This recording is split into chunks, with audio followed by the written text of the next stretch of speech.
Yeah, but I think there's something to be said from a mentality, motivation, and purpose perspective. If you're honest with yourself, are you driven to do this? Like, is there something like I got a chip on my shoulder? Because that's different from I'm called or anointed. So just your comment on that. Yeah, and I've actually experienced both. So, I mean, I was driven.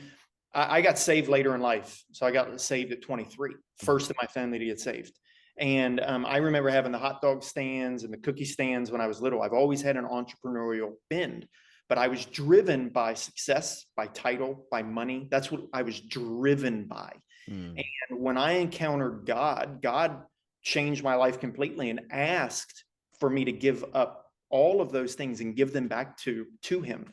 And it was hard, but I handed him, I had this job that before I got saved, I got hired, or I was going to go work for somebody, and they were going to pay me $100,000 out of college, plus a commission, plus a bonus structure, and eventually take over the company.